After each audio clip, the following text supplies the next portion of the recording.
বাবা সেই সময় বলেছিল যে তোর দ্বারা কিছু হবে না, সংসারটা আমার মানে ভেসে যাবে। আমি সেই দিনকে দুপুরবেলা রাগ করে গাড়িটা নিয়ে বেরিয়েছিলাম। বেরোয় প্রথম দিন বেরোয় আমি স্টেশনে এসেছি, তারপরের দিয়েই আমি গাড়ি চালাই।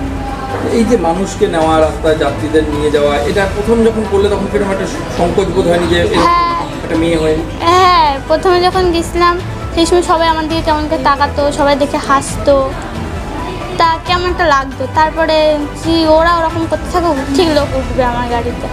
তারপরে 1 মাস পরের দিয়ে আমার ভালো লোকজন ওঠে। কেমন রোজগার হয়? 200-300 টাকা এরকম হয়। মানে এই প্রজন্ম দাঁড়িয়ে তুমি যারা বন্ধু বান্ধব পাশে দাঁড়ায়? বন্ধু বান্ধব আমার নেই। বান্ধবীরা কেউ কথা বলে না? না কেন, টোটো চালাও যেন? জানি না, আমার সাথে কেউ কথা বলে না। স্কুলে কেউ কথা বলে না কেন? কি বলে তারা? কিছুই বলে না। এটা কষ্ট লাগে না? কেন করে এরকম তোমার? মানে এটা একটা কষ্টের জায়গা তো, মানে বন্ধু বান্ধব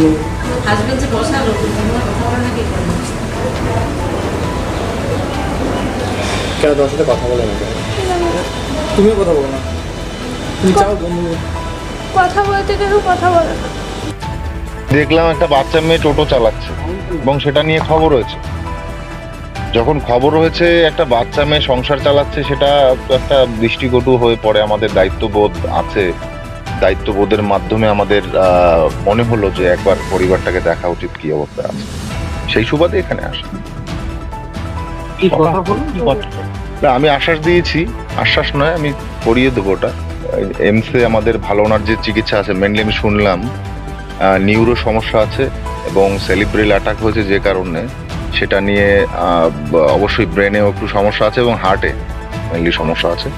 তো এইগুলো অল ট্রিটমেন্ট এমসে করিয়ে দেওয়া হবে এবং পরিবারের দিকে আমরা খেয়াল রাখবো যাতে পরিবারটা ভালোভাবে চলতে পারে এবং সুষ্ঠুভাবে তারা বাঁচে।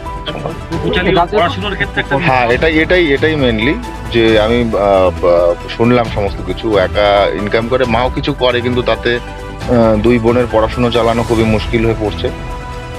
সেটা একটা বড় দায়িত্ববোধের মধ্যে পড়ে আমাদের। তো সেটা আমি আশ্বস্ত করলাম যে পড়াশুনো ঠিকঠাক মতো করতে হবে, পড়াশুনো করে চেষ্টা করতে হবে চাকরি বাকরি পাওয়া, সেটা পরের বিষয়। এখন আর কি পড়াশুনো যাতে চালিয়ে যেতে পারে তার জন্য আমরা যা